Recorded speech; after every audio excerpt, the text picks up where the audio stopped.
மணிப்புரி என்ற நாட்டை மணிமாறன் என்ற மன்னன் ஆண்டு வந்தான். ஒரு நாள் அந்த மன்னன் காட்டிற்கு வேட்டையாட சென்றான். காட்டில் வேட்டையாடிய அந்த மன்னன் களைப்பு அடைந்தான்.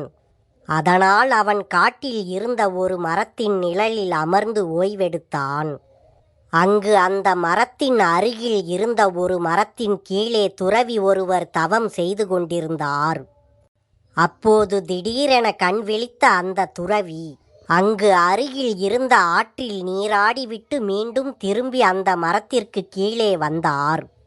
அங்கு வந்த துறவி வேள்வி செய்வது போல பொருள்களையெல்லாம் எடுத்து வைத்தார். பிறகு அவர் அங்கே தீ மூட்டினார். அந்த துறவி செய்வதையெல்லாம் அங்கே அருகில் இருந்த மரத்தின் அடியில் இருந்த மன்னன் மணிமாறன் கவனித்து கொண்டிருந்தான். பின் அந்த துறவி தான் வைத்திருந்த பைக்குள் இருந்து மாவை எடுத்தார். அந்த மாவில் 6 ரொட்டிகளை செய்து அந்த ரொட்டிகளை தீயில் சுட்டார் அந்த துறவி. பின் தீயில் சுட்ட அந்த 6 ரொட்டிகளில் 2 ரொட்டிகளில் தேனை தடவினார். பின் மேலும் 2 ரொட்டிகளில் நெய்யை தடவினார். பிறகு மீதமிருந்த 2 ரொட்டிகளில் ஊறுகாயை தடவினார். அப்போது அங்கே முதியவர் ஒருவர் வந்தார். உடனே அந்த துறவி அந்த முதியவரிடம் ஊறுகாய் தடவிய ரொட்டிகளை தந்தார். பசியுடன் இருந்த அந்த முதியவரும் அந்த ரொட்டிகளை உண்டார். அந்த முதியவர் சென்றதும் சிறுமி ஒருத்தி அங்கே வந்தாள். அவளிடம் நெய் தடவிய ரொட்டிகளை அந்த துறவி தந்தார். அந்த சிறுமியும் நெய் தடவிய அந்த ரொட்டிகளை சாப்பிட்டாள். பின் அவள் சென்றதும் தேன் தடவிய அந்த 2 ரொட்டிகளையும் எடுத்தார் அந்த துறவி. அந்த ரொட்டிகளை கையில் வைத்துக்கொண்டு அதை உண்பது போல ஏக்கத்துடன் பார்த்தார். பின் அந்த துறவி அந்த ரொட்டிகளை உண்ணாமல் கையில் எடுத்துக்கொண்டு ஆற்றங்கரைக்கு சென்றார். அங்கு தேன் தடவிய அந்த 2 ரொட்டிகளையும் பீய்த்து ஆற்றில் போட்டார். துறவி ஆற்றில் போட்ட ரொட்டிகளையெல்லாம் மீன்கள் சாப்பிட்டன. துறவி அவற்றை பார்த்தார். பிறகு துறவி ஆற்றில் இருந்து தண்ணீரை எடுத்துக்கொண்டு தீ மூட்டிய இடத்திற்கு மீண்டும் வந்தார். அந்த தண்ணீரை ஊற்றி தீயை அணைத்தார். பின் தீயை அணைத்த சாம்பல் கலந்த அந்த தண்ணீரை குடித்தார் துறவி. அந்த துறவி செய்வதை வியப்புடன் பார்த்தான் அந்த அரசன். இவர் ஏன் இப்படி நடந்து கொள்கிறார் என்று குழம்பினான் அரசன்.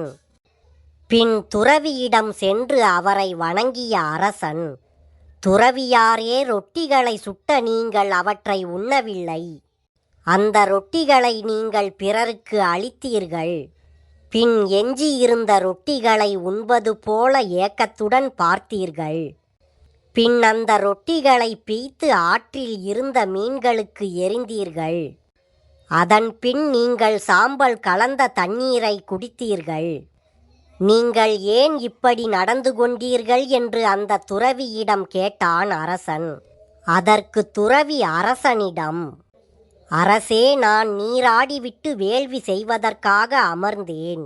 அப்போது பைக்குள் இருந்த மாவில் ரொட்டி சுட வேண்டும். அதில் தேனும் நெய்யும் ஊறுகாயும் கலந்து சாப்பிட வேண்டும். இப்படி என் மனம் ஆசைப்பட்டது. என்னுடைய மனதின் ஆசைகளை நிறைவேற்றவே நான் ரொட்டிகளை சுட்டேன். அவற்றில் தேனும் நெய்யும் ஊறுகாயும் தடவினேன். என்னை போன்ற துறவிகள் 5 புலன்களையும் அடக்க வேண்டும். ஆனால் அதற்கு மாறாக என்னுடைய புலன்கள் ரொட்டி சாப்பிட ஆசை கொண்டன. அதனால் அவற்றின் போக்கிலேயே சென்று அவற்றுக்கு தண்டனை தர நினைத்தேன். மேலும் சாம்பலே ஆசைப்பட்ட என்னுடைய மனதிற்கு உணவு என்று முடிவு செய்தேன். அதனால் நான் என்னுடைய மனதிற்கான தண்டனையை தந்துவிட்டேன் என்று அந்த துறவி அரசன் மணிமாறனிடம் கூறினார். தன்னுடைய கேள்விகளுக்கு விடை கிடைத்த மகிழ்ச்சியில் அரசன் மணிமாறன் அங்கிருந்து புறப்பட்டு சென்றான்.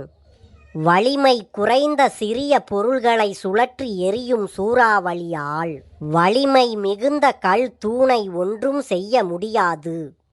குறைந்த அறிவு உடையவர்களையே 5 புலன்களும் ஆட்டி வைக்கும். நிறைந்த அறிவு உடையவர்களை ஐம்புலன்களாலும் ஒன்றும் செய்ய முடியாது. அதுவே இந்த கதை உணர்த்தும் நீதியாகும்.